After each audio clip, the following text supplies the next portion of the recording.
So look at it like this: God is taking you on a journey, and his design is that you discover a part of him that cannot be seen on top of the mountaintop, but only can be seen in the valley. And there's a part of him that only can be seen on top of the mountain that cannot be seen in the valley. So he got to take you to both spots to experience his fullness. Let's face it, there's problems in this world. And with news of negativity and fear at every turn, what are we to do? We need an injection of positivity. There's so much good that's happening. Join in the conversation as we discuss how we can be blessed and bless others, especially in troubling times. You see, edification is a team sport. On the surface, it may appear the church is divided and discouraged.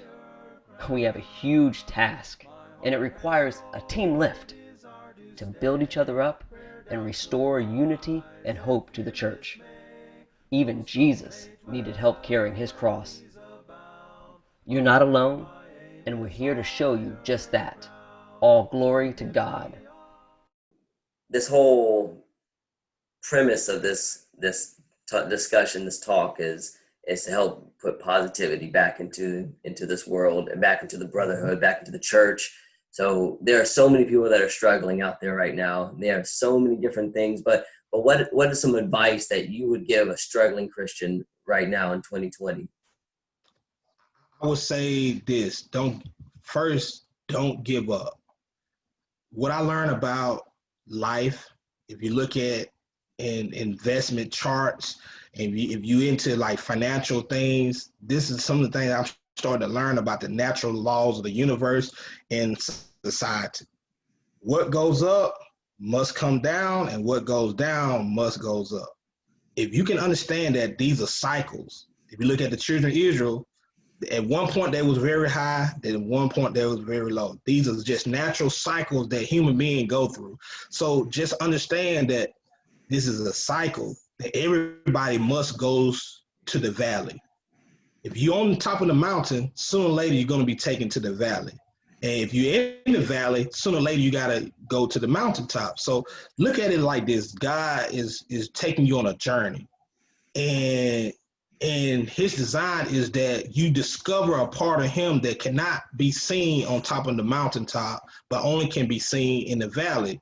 And there's a part of him that only can be seen on top of the mountain that cannot be seen in the valley. So he got to take you to both spots to experience his fullness. So what I would say is learn to appreciate the all points. That's why the Bible said be thankful in all things. What he's saying is that learn to appreciate God in the low moments, in the midpoint moments, and at the high moments. So I would encourage them to look for God in the low moments because he can be found. Like there's tools that are available to you in the valley that is not available to you on the mountaintop. You know, like he said that his rod and his staff, they comfort us, and like he lead us, in the valley. So that means that God is at his closest point to us when we're in the valley. Like people don't realize like he is the closest to us because he know that when you going through trouble, you need someone to be beside you. So he's there. He put his rod there to comfort you, his staff there. Like you can find him easily when you're in the valley. And so like what I tell people that's going through that is that just look for God. He's near. Usually I look for him, and guess what? When you look and find him, just hold on to him because he's just taking you on a journey, and he wants you to really appreciate him for who he really is. And you cannot appreciate him unless you see all parts of him. And that's all he's doing. He's just allowing you to see him for who he really is. And so just don't give up and start to enjoy. Like me, I'm starting to enjoy the journey. This one of the saying I was telling Brother Carlos Page is that when I begin to get on the mountaintop, I say to God, take me to the valley immediately. Because that's where that's where all the growth is found, is in the valley. And guess what? That's when I know that he's the closest to me. It's in the valley. He's constantly is trying to make, because he knows that when he takes me in the valley, there's things, predators, that there's people and things that's trying to prey on me. Well, God knows that he had to be there and he protecting me. And he need for us to see that I'm protecting you in the valley, And so I appreciate that he's willing to think about this. Why would the God of the universe come with me through my valley?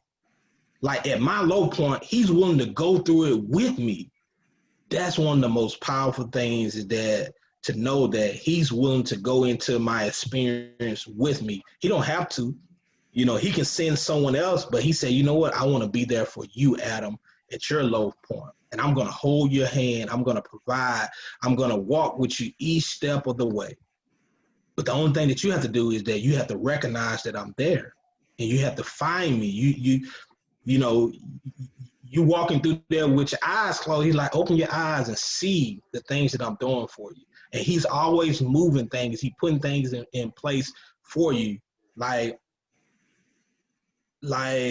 when you're at low points, God always find a way to put people in your life that's designed to help, lead or carry you through that valley. But a lot of times we push ourselves away from them. As what happened is that we in turn start to push ourselves away from God. Because if you know how God moves and operate, he moves and operate through people. That's how he always been. A lot of time people, a lot of time God speaks or uses his power through people to get the message to whoever he wants. That's how he always, that's just how he did it through the Bible. He inspired men, they wrote it. So he spoke through them to get a message to us. And what I started to find is that I'm starting to notice that, man, why does this person call me? Like you think about you, I haven't heard from him in months, and then he got this great idea. It is what God is saying, and then that helps me to know, like, okay, God, what, I'm starting to listen to him, and I'm starting to say, okay, what is it that I need to be doing? What I'm not doing? What do I need to be involved in? And God is saying, this is what you need to be involved in. So it's all these little things that God puts, I can't explain. I don't know why you call, but I believe that God, is working things out for our good and saying that, okay, I know what you're weak at. So I'm going to put these people around you to get you involved in certain things that's going to avoid you from maybe some turmoil, that's down the road. I don't know, but I trust God because he's leading the way. He's leading me. And once I allow him to lead me, then guess what? Anytime someone comes to me about spiritual things, discussing spiritual things, that's God's leading.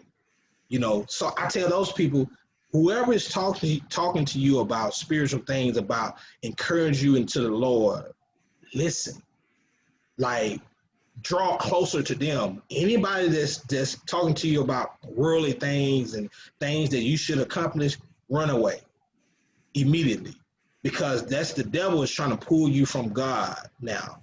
He's trying to get you distracted in the valley for you to stay. God never intended for us to stay in the valley. If you've been stuck in the valley, that means that you chose to stay there, because all God is doing is leading you through it to go up to the mountain.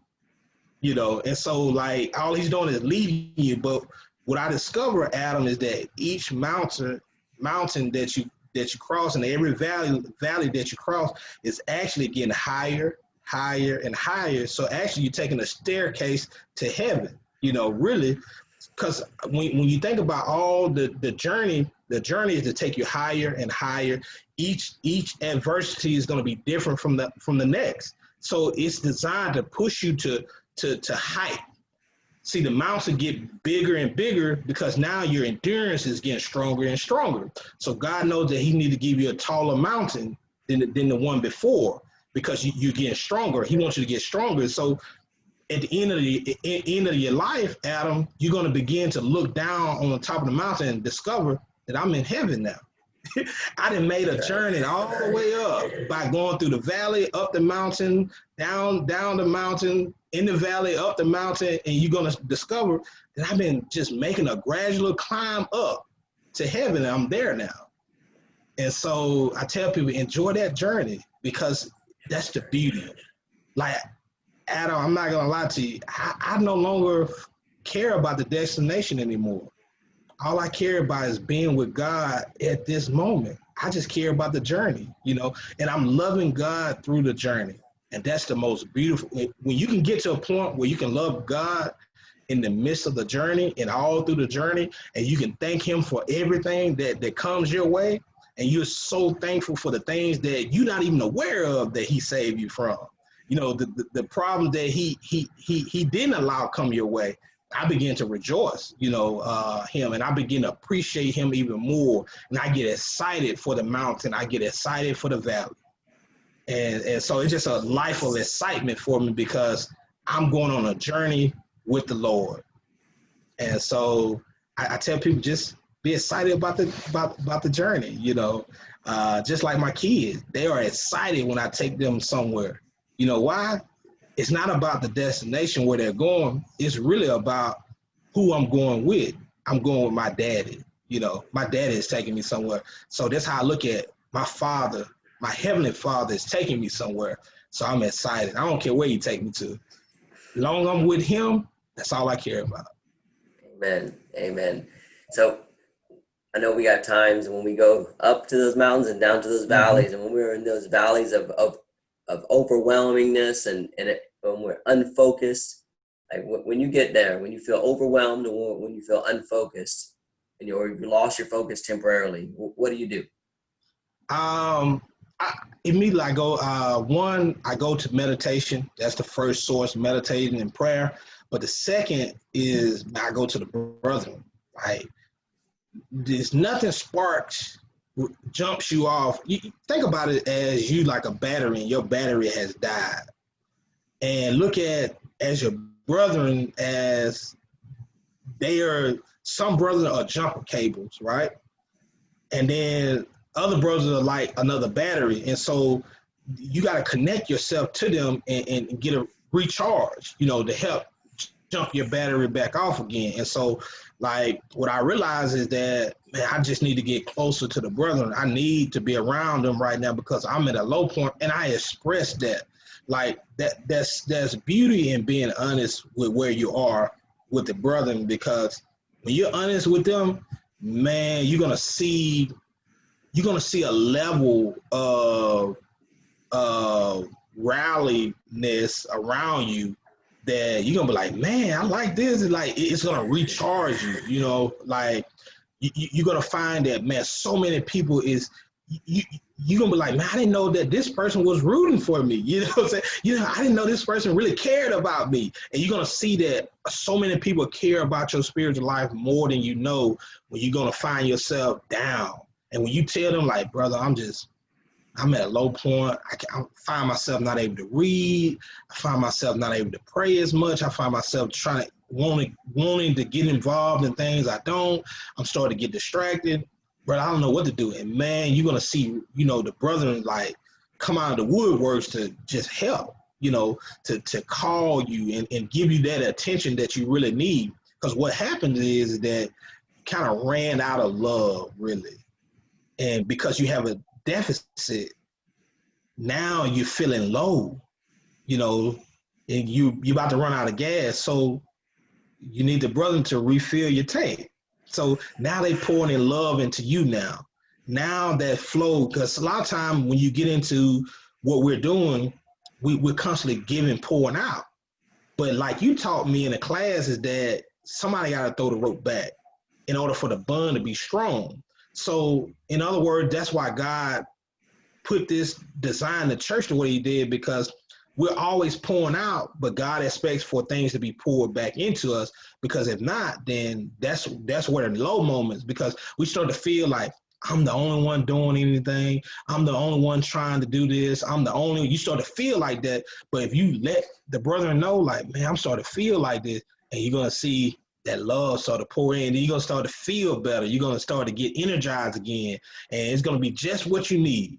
And so that's point number 2. Point number 1, meditation and prayer. Point number 2, go to the brethren. Point number 3, I receive all the love. I don't say, no, don't do this. And that's another thing. We got to learn how to receive. And that was a problem with me, is that I didn't know how to receive. And what I was doing is I was hurting myself and others by not receiving their love, because I always want to do it. I always want to be the one to do it. But then I started to realize, what is the motivation? Is that it was from a prideful position.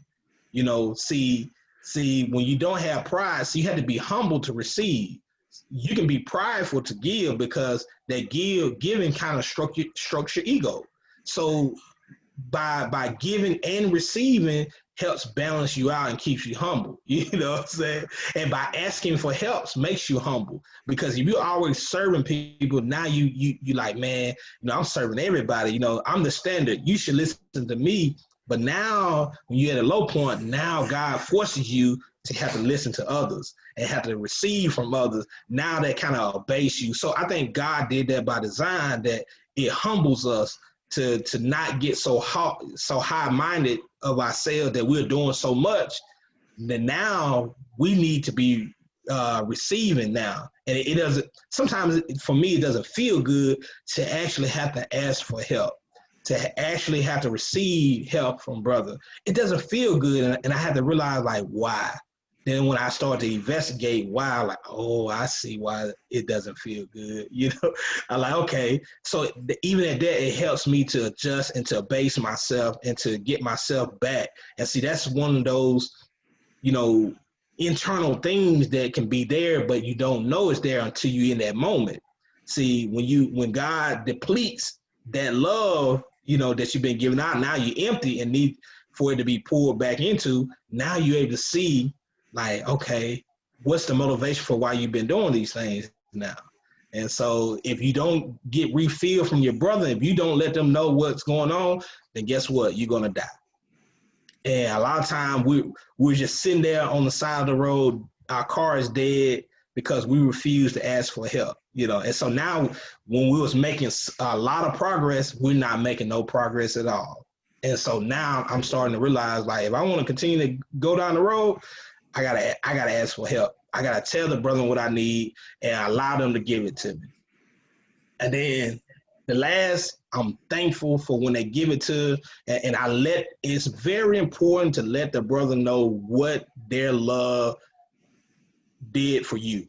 I let them know, like, man, if it wasn't for you doing this, this is where I would have been heading to. And by being honest with them, it helps the brother to know that, man, I need to be doing this more often. So what you're going to have is that you're going to constantly having people giving and receiving. You're going to have an ebb and flow. Like, it's not going to be like people going to see, like, oh, man, I didn't realize that me giving to you like that made that big of an impact. It's like, yes, it made a huge impact. And a lot of times that can be the spark that a brother need to hear to say, okay, I didn't know it meant that much to you. It makes them want to work even harder to make sure that they're giving now. And so now sparks is just flying all over the charts now. Everybody is firing off because they feel good for giving to you. You felt good for receiving, and they know how much it meant to you, and you know how much it meant to you, meant from them. And now it's an amazing atmosphere now. And so when it's their time, it's like you can't wait to get in line to serve them when they're at a low moment. Like, you can't wait to be there for them because you was there for me. And that's the beauty of brotherhood, and sisterhood, the brethren, there, that's that kingdom nature, the family now. That it's just a beautiful thing, That's amazing. I really appreciate those points there. One last question for you, brother Isaac. So what is the best thing that we have going on for us in the church that we're not taking advantage of or that we're underutilizing? The pandemic. Like we're not even using it and I believe that God allows it to really show the real from the fake and see who is really spiritually minded and who's really not. And you're gonna come to discover that some people that you thought that may preach the greatest lesson are not as spiritually minded as you thought. And there's nothing wrong with that because we're all in the same boat. But now it allows you to address things moving forward. Now you see where everybody is weak at. So I think that this pandemic allow, like people like, man, the government, said this. Is like you have a great divide, and now you see where people fears are, and then now it's just a matter of helping people overcoming their fears now. So I think that this COVID has been a great tool, that we haven't used enough to really build strong characters, strong faith. Like this is something to use. Like there's a lot of message that is parallel to the pandemic that we're not using to actually show, like David and Goliath, like Gideon, like when they went into the land of Canaan, and they had to fight and to destroy all those tribes. Like, think of that like a pandemic. Like the people were afraid. They were like, man, they are giants. They, a lot of people view this pandemic as a giant. Like, man, we can't do anything about it. It's so viral, but we can do something about it. And we gotta show people the weapons that we actually have. So this COVID was designed for God to show the power that we really have if we use it, and the tools that are available that we didn't know that was there, and we haven't been practicing with these tools that is available to us. So now it allows us to practice like what we're doing now with Zoom and podcast. See, these are tools that was already available, but we just haven't been using them. That we can that we have in our possession. That guys like, why are you not using it? You got Facebook, you got Instagram, you got all these things that you're not even using, to your full potential. And these are weapons that I have armed you with. So a lot of times the pandemic forces us to go into our bag and use different weapons, to fight the enemy, because that's the whole purpose of fighting the enemy and protecting the soldiers that are in the army of the Lord, So, man, powerful. There's so many things that we can be talking about. Just that one topic right there, and we're gonna have to do that most certainly. Isaac, brother, I can't thank you enough for taking some time and talking to me about spiritual things. Mm-hmm. We need so much more of this in the brotherhood. We need so much more of our brethren focus on each other. So many times we're focused outward. We're focused, which is important. There's so many people that are in the dark, lost, but we have so many of our own brethren whose flashlights are flickering out. And they're in the dark, and we thought they were behind us, and they're lost somewhere. And so for those brethren who are struggling, who need some encouraging news and need some encouraging things, I encourage you to check out these episodes where there's more to come. Isaac, I hope and pray that you'll be back with me. We can talk about some more things, because I know it's like this every time we talk on the phone. Yes, sir. Yes, sir. Hey, one question, man. What is a memory of yours that you and I, or either the family and ours, had, when we was down there? Is it one particular memory of yours that you shared, that we share together? That you value, that of our encounter or being with each other there on the coast? Well, I would have to really think about that hard to get a one thing, but there's so many things that you've said that have stuck with me, and it's just there's so many things, just all the time that we spent together. that we spend together as brothers. You know, I remember one time, this will be the one. This will be the one. I was having some financial issues, and I said to you, Isaac, you know, I know you're in a place where, you know, at least from the outside, you know, that you're self-employed, that you're doing these things, and I'm struggling with debt. I'm struggling with my finances, and what advice can you give me? And you said, I'll be right over. And you came over. I don't know how late you stayed, probably 2 a.m., 3 a.m. And we just talked. We talked about finances. We talked about spiritual things. We talked about everything. And I don't know exactly anything that's memorable as far as the words, the impact there. But it was just that you took the time to do that. You know, you were always there sharing with me. You know, I feel like I was part of your family growing up, from all the things you shared with me about your father, about your mother, all the things that you learned growing up, and that you've internalized to the point where you can give those messages to others. And it's not just speeches or sermons or any of those things, but it's a little gifts of nuggets. Here you go, take that with you. And I carry a lot of those with me. And I appreciate you so much, brother. I appreciate the love that you've always showed to me, and just your example. Just even when you weren't necessarily practicing the things that you were talking, you were always striving to get there, and you always kept telling yourself these things because they were true.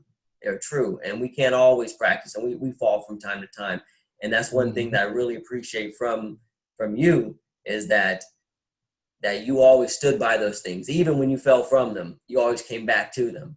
And that's something that's so encouraging to me, because we all trip and fall. I trip and fall so much. And I can remember things that you said. I can remember things that we've internalized from truths from the Bible, and that we can always return to. And I just see from you and the way you look at your father, the way you look at your brothers, your brother and just Morris Road and the congregation. I use those as examples, as encouragement to me, how I want my children to look at me, how I want my church family to look at me. And I try to begin with that in mind. Man, amazing. That's amazing.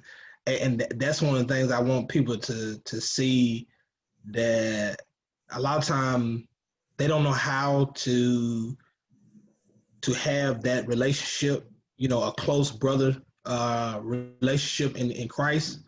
And notice what you said is that it first started with a physical question, but then it led to spiritual, you know, things, you know, in the midst of a physical question, you know. And so that's one of the things that I want people to see, is that you don't have to go to, you know, all these secular, you know, things. You actually have people in the brotherhood that can help you with physical and spiritual. So it's like you kill two birds with one stone, you know. And I just want people to understand that if you're not willing, like, I want you to think about this. Like, there's been several times that I've been on your house till 2, 3 o'clock in the morning, you know, more than 2 times. I know I can't remember exactly. And same thing with Steve. And that's a test, that should be a test for you to say, if I haven't been over my brother's house, then that means that there's something that's missing, you know, in the relationship now.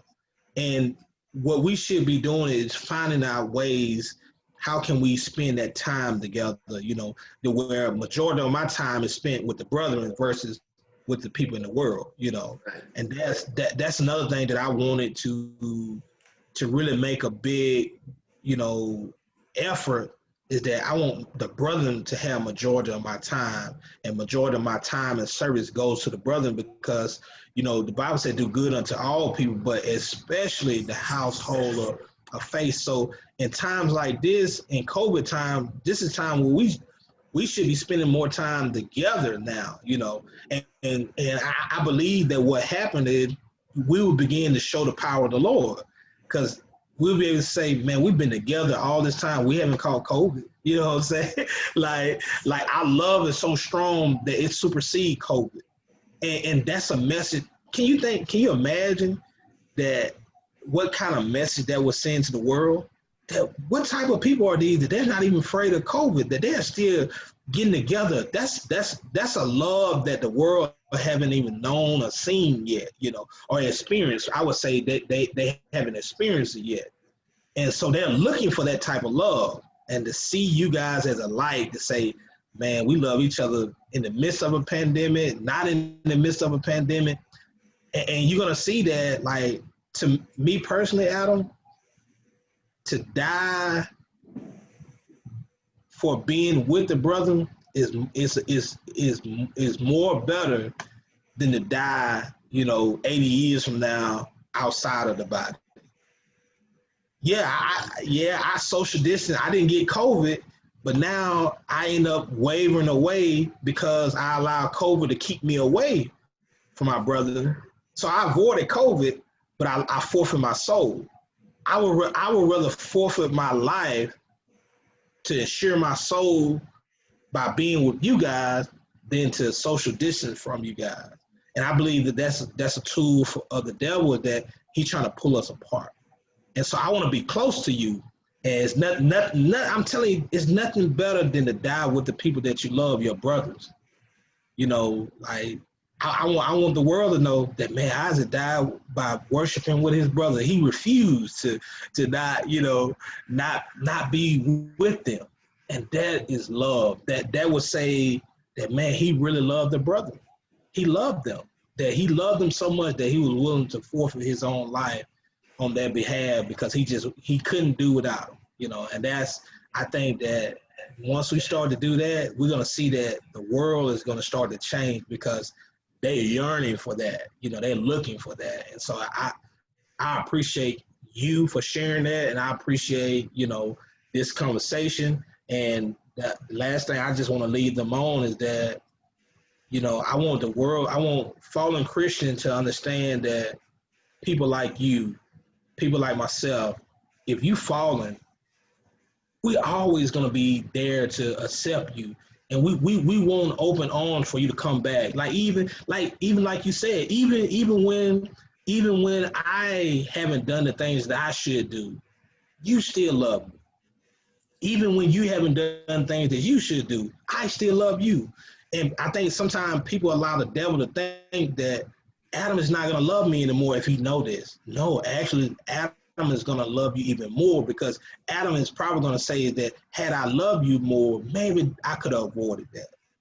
And a lot of times we never discuss that with fallen brothers, that, look, we actually begin to blame ourselves for you falling sometimes. We begin to wonder, what could I have done? Like, what could I have done better to keep you from falling? And a lot of time, a lot of brothers that fall away never know that we actually feel that way about them. And I want them to know is that if you've fallen away, I believe that majority of the brethren is thinking of ways, what could I have done to help you not fall? And they are yearning for you to be back. They'll forgive you or whatever, because they know they have fallen. And so don't allow Satan to put in your mind to keep you away. Get back there, and you're going to see that they miss you, they love you, they want you back. It's nothing better than you being in the fold, So I just want to encourage them, because I know what that feel like, that you thinking that the brother is not going to accept you because of something that you've done. But you are a living testimony, man. You don't care about that. You care about the soul. As long as you are in good graces, that's all I care about, and that's the love that covers a multitude of sin. And thank you so much, Isaac. I really appreciate it. And Lord willing, we'll be able to get together sometime real soon. Yes, sir.